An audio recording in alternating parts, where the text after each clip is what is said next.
네, 안녕하세요. 한 주간도 평안하셨습니까? 오늘도 수요 성경 공부, 성경 총론 제97강 요한복음 13장에서 17장 말씀을 통하여서 예수님의 고별 설교와 유월절에 대해서 공부하도록 하겠습니다. 요한복음 13장에서 17장까지는 유월절과 관련된 사건들과 예수님의 마지막 사역의 종결을 다루고 있습니다. 예수님의 이전 사역이 분주하고 바빴다면 제13장부터는 매우 차분하고 질서정연한 사건들이 전개됩니다. 특히 예수님의 고별 연설과 마지막 유월절 만찬 사건이 중심 내용입니다. 요한복음 13장 1절에서 35절 말씀을 통하여서 예수 그리스도께서 말씀하신 섬김의 도에 대해서 살펴보겠습니다. 누가복음에 따르면 예수님께서 제자들의 발을 씻기기 전 제자들 사이에서 누가 가장 큰 자인가에 대한 논쟁이 있었다고 누가복음 22장 24절은 말씀하고 있습니다. 따라서 예수님께서 제자들에게 발을 씻기신 것은 매우 중요한 상징적 의미를 가진 행위로 볼 수 있습니다. 그러나 그 이면에 숨겨진 더 큰 의미는 무엇이며 물로 발을 씻는 행위가 상징하는 것은 무엇인지 알아보겠습니다. 예수님께서는 제자들의 발을 씻기심으로 섬김의 모범을 보여주셨습니다. 예수님께서 제자들의 발을 씻기신 것은 예수께서 체포되시기 하루 전인 목요일 저녁 마가의 다락방에서 마지막 만찬을 나누시며 이루어진 사건입니다. 특별한 점은 요한복음에는 공관복음서들이 다루고 있는 성만찬에 대한 언급이 없다는 것입니다. 이에 따라 요한복음 13장은 성만찬 제정에 대한 이야기를 대신하는 것이 아니라 성만찬에 대한 더욱 발전된 교훈을 포함하고 있다고 볼 수 있습니다. 예수님께서 제자들의 발을 씻기신 행위는 예수님의 피가 성도들의 죄를 깨끗이 씻어준다는 성례전의 의미를 담고 있습니다. 요한복음이 공관복음보다 이후에 기록되었기 때문에 독자들이 이미 성만찬에 대해 잘 알고 있다고 전제하고 성만찬에 대한 더 깊은 의미를 전달하려고 했다고 볼 수 있습니다. 이러한 관점에서 세족식에 대한 자세한 이야기와 그 해석은 요한복음의 신학적 해석으로서 성례전에 대한 중요한 가르침을 제시하고 있다고 말할 수 있습니다. 이제 세족식의 상징적 의미를 살펴보겠습니다. 예수님께서 보여주신 섬김의 모범은 이 시점에만 한정된 것이 아니라 예수님의 공생의 전반에 걸쳐 나타난 모습입니다. 예수님의 절대적인 희생적 겸손은 그가 십자가에서 죽으심으로 성취됩니다. 예수님의 이러한 솔선수범의 섬김은 결코 누구의 부탁이나 강요에 의한 것이 아니었으며 오직 자발적이고 절대적인 우리에 대한 사랑에서 우러나온 행위였고 능동적 사랑의 정신에서 비롯된 것이었습니다. 요한복음 13장 36절에서 14장 31절에는 제자들이 예수님에게 질문하게 됩니다. 이 말씀 안에는 이제 예수님께서 제자들이 따라올 수 없는 것으로 떠나신다고 말씀하십니다. 또한 제자들의 배신과 베드로의 부인을 예언하십니다. 이로 인해 제자들은 슬픔과 혼란에 빠지게 됩니다. 이에 예수님은 제자들의 질문에 대한 확신과 평안을 주는 말씀으로 위로하십니다. 그러면 이제 제자들의 질문은 무엇이며 예수님의 답변은 무엇인지 살펴보겠습니다. 제자들의 영적 무지는 빌립의 질문인 주여 아버지를 우리에게 보여주옵소서라는 요한복음 14장 8절 말씀에서 드러납니다. 구체적이고 가시적인 증거를 요청한 빌립의 태도는 예수님의 말씀을 제대로 이해하지 못했을 뿐만 아니라 그 동기가 현세적이고 세속적이었다는 점에서 그의 영적 상태를 여실히 드러내게 됩니다. 예수님은 자신이 하나님의 완전하신 현현이심을 분명히 하십니다.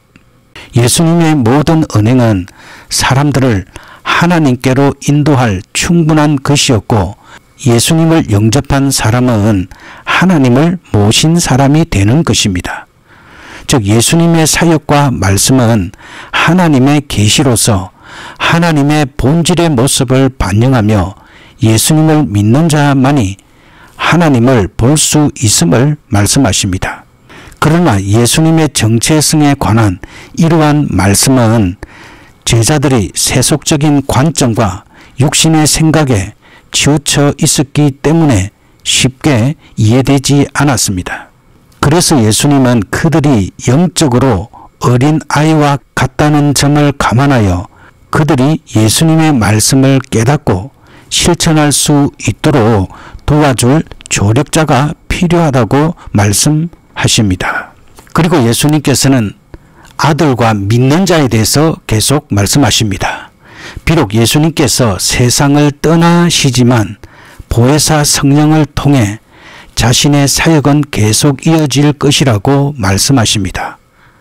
아버지와 아들이 하나가 된 것처럼 믿는 자 안에서도 예수님께서 내주하심으로써 예수님과 믿는 자가 하나가 되어 예수님의 사역을 믿는 자도 감당할 수 있음을 요한복음 14장 12절에서 말씀하십니다. 따라서 성령께서는 예수님이 신자 안에, 신자가 예수님 안에 거하도록 하여 하나님과의 연합을 이루게 하시며 신자들이 늘 하나님과 교통하는 가운데 영적인 힘을 공급받아 하나님의 구속 사역을 감당할 수 있도록 도와주십니다. 요한복음 15장 1절에서 17장 26절에서는 보혜사 성령의 일에 대해서 말씀하고 있습니다. 예수님은 제자들과의 이별을 앞두고 자신과 제자들 간의 관계를 포도나무의 비유를 통해 말씀하십니다. 또한 제자들에게 다가올 환난에 대해 경고하시며 보혜사 성령을 보내주실 약속을 통해 그들을 위로하십니다. 이 비유에서 포도나무는 무엇을 의미하며 보혜사 성령을 보내주시겠다는 약속은 어떤 의미를 가지며 또한 예수님의 기도의 특징은 무엇인지를 살펴보겠습니다. 예수님께서는 자신이 참 포도나무이심을 말씀하셨습니다. 예수님은 포도나무의 본줄기와 가지의 유기적 관계를 통해 그리스도와 제자들 그리고 그리스도와 오늘날 성도들 간의 신비적 연합을 설명하십니다. 그리스도를 따라 죽음과 부활을 함께하는 신비적 연합을 통해 그리스도 안에 거하는 자들과 그 밖에 있는 자들이 그 열매로 구분된다고 말씀하십니다. 여기서 포도나무에 붙어 있어 열매를 맺는다는 것은 역사적 배경을 고려할 때 그리스도와 복음을 위해 어떤 고난이 오더라도 인내하는 것, 심지어는 자기 목숨을 버리는 것까지 관련이 있습니다. 요한복음 15장 26절에서 27절에서는 보혜사 성령의 강림을 약속하십니다. 이는 제자들에게 다가올 시련과 혼란을 경고하는 한편 궁극적으로 승리의 삶을 살아가도록 격려하시는 예수님의 위로임을 알 수 있습니다. 그리고 예수님께서는 기도하셨습니다. 16장에서 마무리된 고별 설교는 근심과 두려움에 떨고 있는 제자들을 위로하기 위해 주께서 보내신 성령 보혜사의 임재와 그 능력에 대해 말씀하십니다.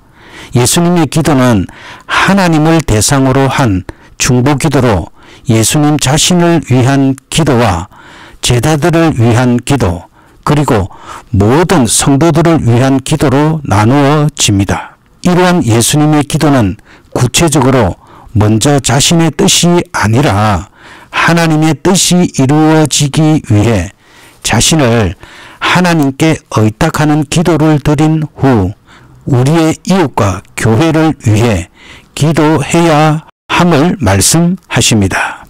그리스도와의 연합은 모든 환난과 어려움을 이겨낼 수 있는 힘이 됩니다. 기도의 능력은 바로 그리스도와의 연합을 통해 나오는 것입니다. 그리스도와 연합된 자가 바라는 바는 그리스도께서 바라시는 바와 일치합니다. 그러나 가지가 줄기에 의지하여 있는 것처럼 신자들의 기도도 그리스도에 대한 의존을 나타내어야 합니다.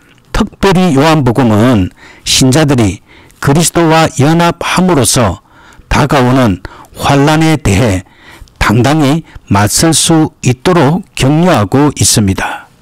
이제 보혜사 성령에 대해서 살펴보겠습니다.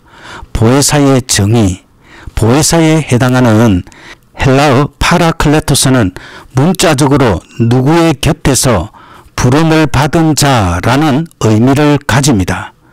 그러나 이는 다음과 같은 의미로 해석될 수 있습니다.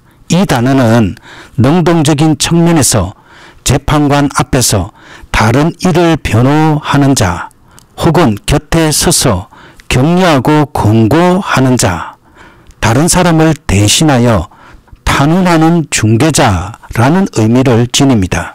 또한 수동적인 측면에서는 앞에 서서 보조하고 원조하는 자, 즉 친구라는 의미도 포함됩니다. 그리고 예수 그리스도께서는 보혜사가 되십니다. 일반적으로 보혜사라 하면 성령만을 생각하기 쉽지만 요한복음 14장 16절에서는 예수 그리스도도 우리의 보혜사임을 분명히 언급하고 있습니다. 예수님은 그가 또 다른 보혜사를 너희에게 주사라고 말씀하시는데, 여기서 다른 보혜사는 성령을 가리키며 동시에 예수 그리스도 자신이 보혜사임을 말씀하시는 것입니다. 또한 요한 1서 2장 1절에서는 예수 그리스도가 성도들의 죄를 용서하기 위해 성부 하나님께 중재하는 대언자라고 말씀합니다. 이는 예수 그리스도께서 죄인들을 대신하여 자신의 몸을 대속 제물로 바침으로써 죄인들이 그분의 구속의 은혜로 하나님 앞에 담대히 나아갈 수 있도록 하신 중보자로서의 사역을 염두에 둔 것입니다. 이와 같이 하나님과 인간을 화목하게 하며 중재하는 예수 그리스도의 사역은 그의 대제사장직과도 일치합니다. 이로 인해 보혜사이신 예수 그리스도는 지금도 하나님의 보좌 우편에서 우리를 위해 하나님께 간구하시며 그 사역을 수행하고 계신다고 로마서 8장 34절은 말씀하고 있습니다. 그리고 또 다른 보혜사 성령에 대해서 살펴보겠습니다. 제3위 성령 하나님 또한 제2위 성자 예수 그리스도와 동일하게 우리의 보혜사이십니다. 그러나 보혜사 성령의 사역은 신자에게 그리스도와 그의 복음을 알리고 그 복음을 증거하는 증거자로서의 역할을 수행하십니다.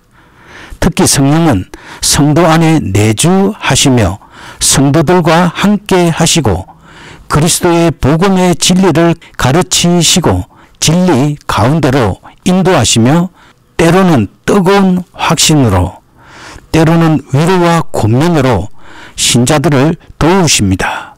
참고 성경 구절은 로마서 15장 13절, 고린도전서 2장 10절에서 16절 말씀입니다.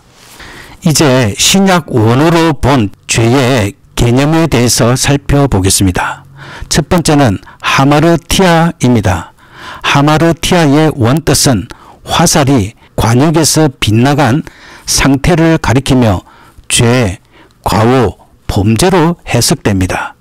두 번째는 파라바시스. 파라바시스의 원뜻은 건너가다로 선함에서 악함으로 건너가는 상태를 의미합니다. 이는 범법, 범죄로 해석됩니다. 세 번째는 파라프토마입니다. 파라프토마의 원뜻은 미끄러져서 넘어가다로 부주의나 과실로 인한 범죄를 가리킵니다. 이는 불법, 빗나간 타락으로 해석됩니다. 넷째는 아노미아입니다. 아노미아는 올바른 법규를 알면서도 의도적으로 그것을 어기는 것을 가리키며 불법, 불의로 해석됩니다. 다섯 번째는 오페일레마입니다. 오페일레마는 도덕적으로 하나님께 빚지는 행위로 하나님께서 맡기신 책임이나 의무를 이행하지 않는 것을 가리킵니다. 이는 빚, 실수로 해석됩니다. 여섯 번째는 아디키아입니다. 아디키아는 도덕적으로 불의한 성향을 띤 생활이나 나쁜 행위를 가리킵니다. 이는 불의, 불공평, 사악함으로 해석됩니다. 일곱 번째는 아이디온입니다.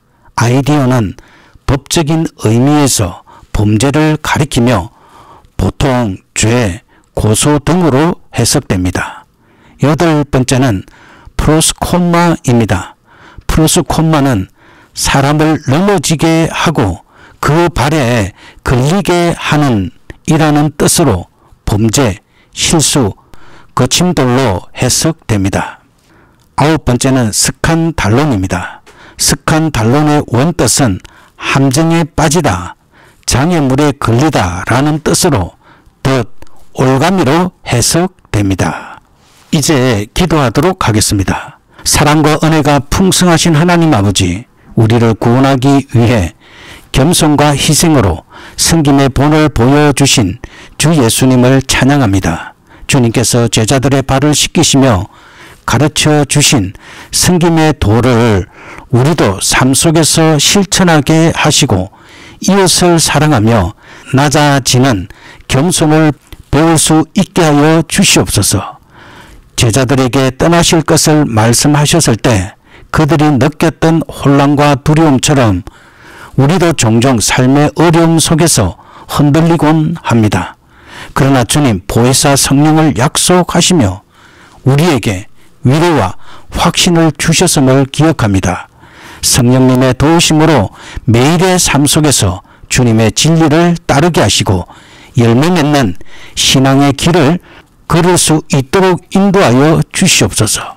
예수님께서 보여주신 중보의 기도를 따라 저희들도 하나님의 뜻을 먼저 구하며 이웃과 교회를 위해 기도하는 자들이 되게 하여 주시옵소서. 그리스도와의 연합을 통해 모든 환난과 고난을 이겨내고 승리의 삶을 살게 하시며 주님께 영광 돌리게 하여 주시옵소서. 늘 우리와 함께 하시며 인도하시는 주님께 감사드리며 우리 구주 예수 그리스도 이름으로 기도드립니다. 아멘.